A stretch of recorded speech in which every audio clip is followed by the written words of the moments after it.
Hey everybody, welcome back. I'm Chris, your NFL writer here at OccupyFantasy.com, here with some NFL DFS picks and tips for the Week 7 slates on FanDuel and DraftKings.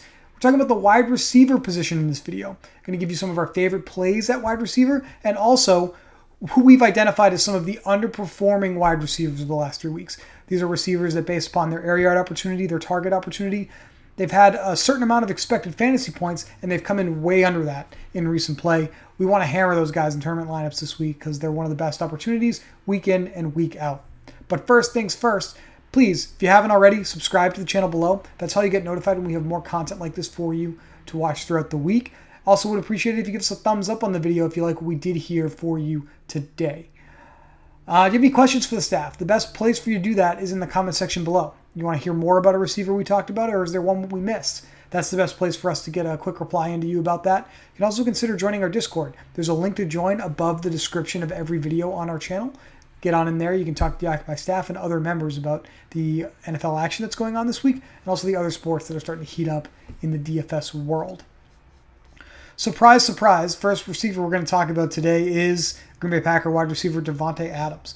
Not the strongest performance for him in week 6, just 5 targets. Obviously did as much as possible with them. Really wish he had stayed in bounds on that one long grab. That would have been a lot nicer for those of us who ate the chalk on Davante Adams. But I feel like in week 7, he's going to have a bounce back performance here. Still by far getting the most opportunity in this Packer offense. 30% of team targets in the last 3 weeks, 45% share of team air yards. He's probably a safer bet to see closer to his volume, in week 3 and week 5 here. I think Adams is a threat for 10 plus targets week in and week out, especially with Aaron Rodgers as his quarterback. Definitely expensive, $8,900 here on DraftKings, $9,000 on FanDuel. So that is really the only thing to consider with Davante Adams is if he's a little too cost prohibitive for the type of lineup you're trying to build. His role is intact, and it's very good. Other guy right here, and you already see the questionable tag, has hit his player card here on DraftKings. Tyreek Hill actually played somewhat of a reduced role in week 6. Kind of a different role than he played in week 4. Now, we see in week 4 against the Eagles, he had 12 targets, same total he had in week 6 against the football team, but played a completely different role. His average depth of target in week 6 dropped dramatically to just 6.5 yards and ran 75% of his routes out of slot positions. In week 4, where he had that big game with 3 touchdowns against the Eagles, his average depth of target was nearly double that. It was like 13.2. So definitely feel like the quad injury that knocked Tyreek out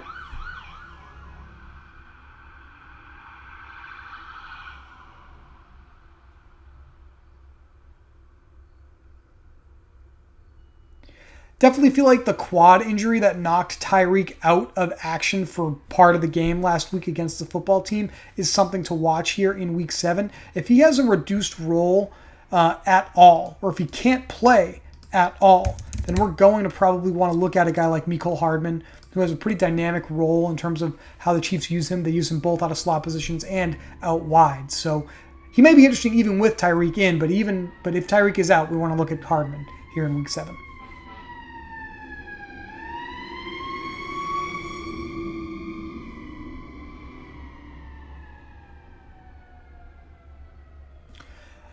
Demarcus Robinson actually ran some more routes than Hardman last week, but Robinson actually runs more outside routes, so he's not necessarily a direct replacement for Hill if Hill's banged up at all. Hardman definitely the guy for that in that lineup for the Chiefs.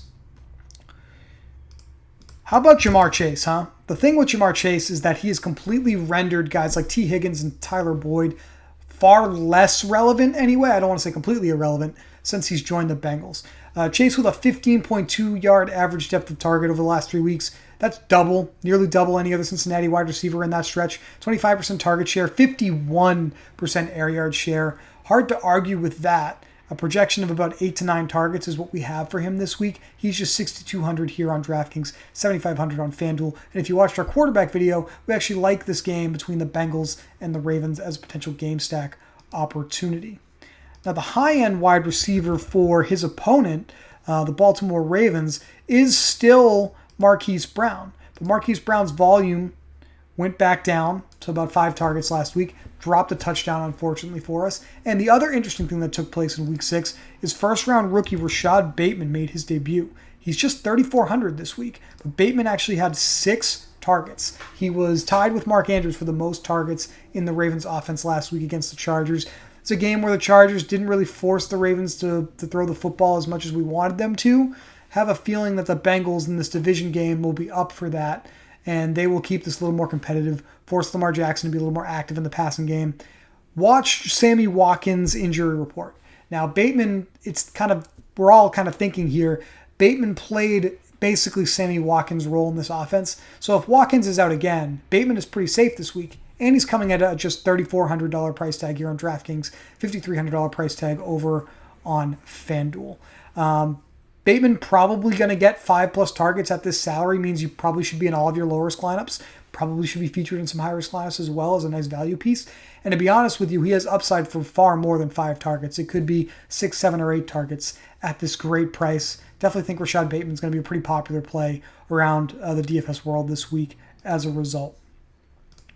I like bad teams' best receivers, is what I'm trying to say. And with the Houston Texans, that is still Brandon Cooks. Brandon Cooks is back, sitting right at $6,000 on DraftKings, and his Texans are giant underdogs against the Cardinals, like 17 points, 17.5 points. But the volume has been pretty good.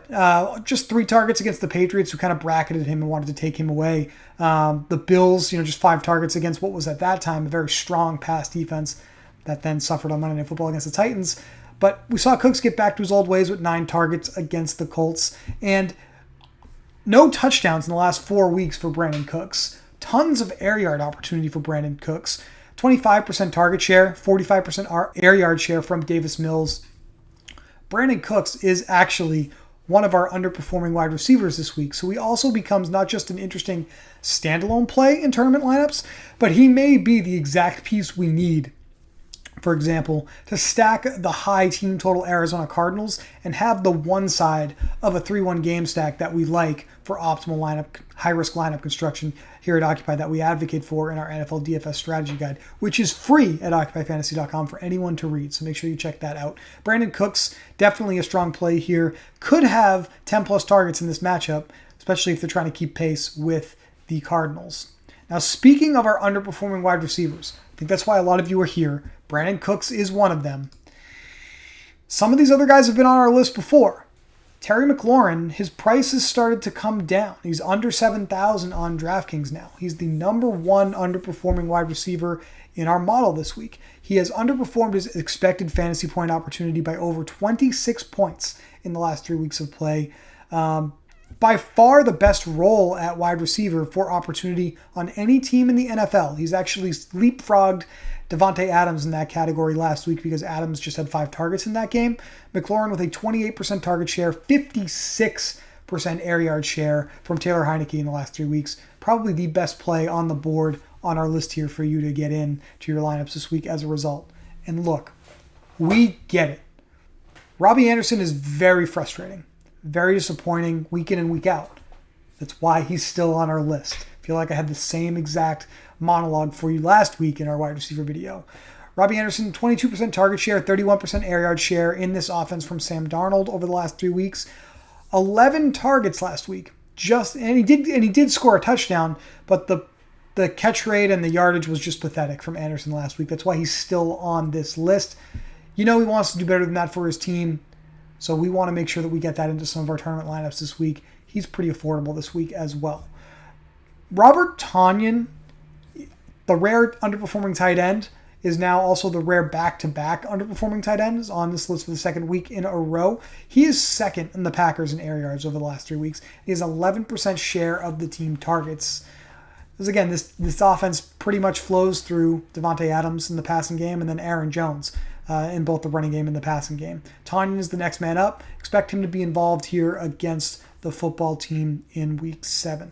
Bryan Edwards actually had a pretty decent game in the receiving yardage department last week, but he did not score, has not scored in his last 3 weeks, and that's a big component as to why he is still on our underperforming wide receiver list here. So we like Bryan Edwards as well. Already talked at length about Brandon Cooks. The one thing that I left out about Brandon Cooks is that we've expected him to score, based off of his involvement over the last 3 weeks, at least 2 touchdowns. And again, he has 0. So Cooks is due for some major regression that we hopefully should benefit from in a really nice spot against the Arizona Cardinals here in week 7. Calvin Ridley did not play last week. The Falcons were on bye after their trip to London in week 5. But in his 3 weeks before that, he was on our list heading into last week. So he's still on our list here. Ridley, look, he's basically been the victim of the CPAT show. Cordero Patterson having a great season for the Falcons. But when somebody like Patterson is gobbling up opportunity and scoring touchdowns at the rate he has been scoring, that means guys like the Riddler, guys like Kyle Pitts have not been scoring at the level that they should have in this offense on their passes from Matt Ryan. So look for Calvin Ridley to have a pretty decent game here against the Dolphins in week 7. Also a good thing here is the Dolphins are just 27th defending wide receiver ones, and everybody had the opportunity to watch on national TV Jacksonville Jaguar wide receiver 1 Marvin Jones Jr. post a 7-reception, 100-yard day for a touchdown. Would like to see Calvin Ridley be the player that does that this week instead. Definitely a good spot for the Riddler. He's one of our favorite underperformers. He's lower on this list because he's underperformed his expectation a little less than these other guys, but still a strong play in week 7 tournament lineups. Finally, we have Allen Robinson, who has a 21% target share from Justin Fields and Andy Dalton combined over the last 3 weeks. 34% share of the air yards in this Bears low volume passing attack. But the thing about the Bears this week is they're playing the Tampa Bay Buccaneers, who are a team that people just refuse to try and run the football against. So Allen Robinson, underperformer. Even cheaper on this team, we have Darnell Mooney, who has a little bit of a stronger role over the last, all season in the passing game. So these 2 guys are great plays in their game against the Buccaneers. If you're considering stacking the Buccaneers this week, consider throwing Allen Robinson in your lineup as a bringback. It's on our underperforming wide receiver list, and it gives you that optimal 3-1 game stack type of lineup build that we like for tournament lineups on FanDuel and DraftKings here at Occupy Fantasy. We think that's the optimal way to play, so that's why we advocate for that week in and week out. That is going to do it for this underperforming wide receiver list and our video for the week. If you have any questions about wide receivers here in week 7, the first thing you can do is obviously leave one in the comment section below. We'd be happy to reply to you there. If you like what we did here, we would really appreciate it if you give us a thumbs up on the video. It lets us know that you want to see more of this content throughout the rest of the season. And if you haven't already, please make sure you're subscribed to the channel. You can do so by clicking the button that's above the description of the video, below the lower right-hand corner of the video on desktop. Really would appreciate that if you consider doing that for us. Our favorite wide receivers and the underperforming wide receivers will be listed in the Occupy Fantasy Daily Plug, which posts on our website on Friday afternoon. We'll not just have wide receiver stuff in there for you. We'll have our favorite quarterbacks, running backs, and tight ends for you. Not only that, we'll give you our favorite ways to deploy these players in both low-risk contests and high-risk contests, which is the best way to play. Definitely the most important part of our plug is following the strategy sections for low-risk lineups and high-risk lineups. Highly recommend that if you read anything in our daily plug, that you go there and read that first. It's the best part of the plug. It's the most actionable part of the plug that you can read week in and week out. Lots of things going on here on the Occupy Fantasy YouTube channel. I want to thank you again for taking part in watching this video. I'm Chris for Occupy. We'll talk to you soon.